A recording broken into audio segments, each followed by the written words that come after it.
کیسا یہ انقلاب ہے، دیکھ کر دل کباب ہے۔ کیسا یہ انقلاب ہے، انقلاب سے مراد کہ ایک وقت وہ تھا پہلے زمانے کے مسلمان کہ ان کے تمام اعمال، احوال، اقوال، ان کا ظاہر، باطن، عبادات، معاملات، اخلاق، معاشرات، عقائد، اندر کی زندگی، باہر کی زندگی، انفرادی، اجتماعی، اپنوں کے ساتھ، غیروں کے ساتھ، سب کی سب، سارا کا سارا اور سب کچھ اللہ کے قانون کے عین مطابق تھا۔ اور کہاں اب یہ صورتحال ہے؟ یہ ہے وہ انقلاب۔ امت کتنی بدل گئی، مسلمان کس طرح بدل گئے۔ حضرت نے مستقل کتاب لکھی اس پر، وہ پڑھتا ہی نہیں، پڑھ کے سناتے ہی نہیں۔ حالانکہ حضرت مولانا الیاس صاحب رحمۃ اللہ نے بھی یہ فرمایا، جنہیں خود امت کا درد تھا کہ میرا جی چاہتا ہے کہ طریق میرا ہو اور تعلیم حضرت کی ہو۔ کیوں فرمایا؟ اس لیے کہ وہ حکیم ہے امت کے، اور حکیم کے دو کام ہوتے ہیں۔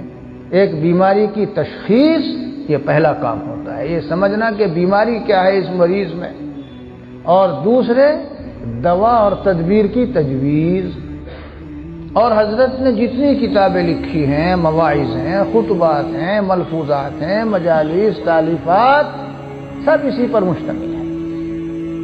حضرت نے شرحیں نہیں لکھی بیٹھ کر، نہ اردو میں، نہ عربی میں، نہ فارسی میں، ورنہ ہمارے مدارس دینیہ میں پڑھائے جانے والی کتابوں کی شرح لکھنے کا بیڑا اگر اٹھا لیتے تو حنیف گنگوہی راچے رسل، حنیف گنگوہی بیچارے کو تو کچھ بھی نہ ملتا، کچھ باقی ہی نہ رہتا، کچھ بھی نہ چھوڑتے۔ اکابر علماء دیوبند ہمارے یہ فکر امت کی خاطر، امت کے لیے جو چیز ضروری سمجھتے تھے وہ کرتے تھے۔ سب کا یہ حال ہے۔ حجت الاسلام مولانا محمد قاسم صاحب نانوتوی قدس روح، سید الطائفہ حضرت اقدس حاجی امداد اللہ صاحب مہاجر مکی نور اللہ مرکزہ تھانوی ہی تو ہے، اصلا جہاد نہیں کیا۔ حضرت حافظ ضامن شہید رحمۃ اللہ علیہ، یہ سب حضرات امت کی خاطر اپنی زندگیوں کو داؤ پر لگا گئے، تج دی اور بھاگے پھرے، کتنی زحمتیں اور مشقتیں اٹھائی۔ کسی سے کوئی کسی کاروبار، زمین، جائیداد، مال و دولت، عہدے اور منصب کی تقسیم پر جھگڑا تھوڑا ہی تھا، سارا یہی معاملہ تھا۔ حضرت گنگوہی نور اللہ مرکزہ، شیخ الہند و شیخ العالم حضرت مولانا محمود حسن صاحب دیوبندی نور اللہ مرکزہ، ہمارے حضرت اقدس مولانا تھانوی نور اللہ مرکزہ، سب کچھ لکھا ہے۔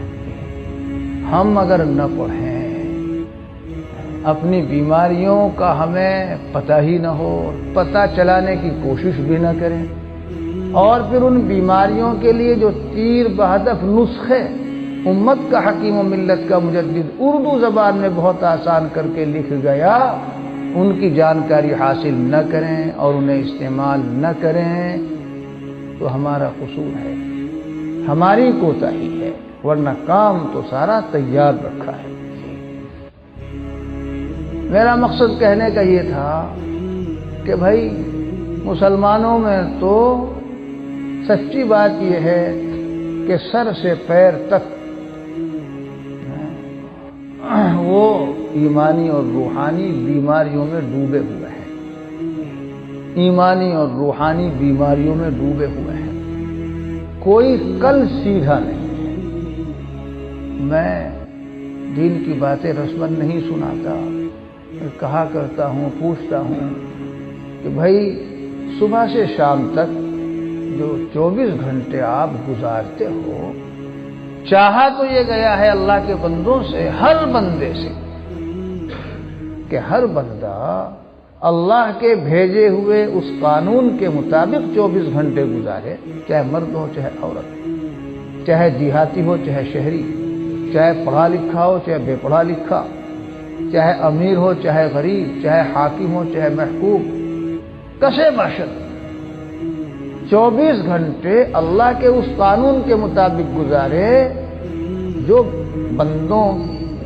بندوں کے لیے اسی واسطے بھیجا گیا ہے، جسے ہم دین کہتے ہیں، مذہب کہتے ہیں، اسلام کہتے ہیں، سنت کہتے ہیں، شریعت کہتے ہیں۔ قرآن کہہ لو، حدیث کہہ لو، سنت کہہ لو، شریعت کہہ لو، مذہب کہہ لو، دین کہہ لو، اسلام کہہ لو۔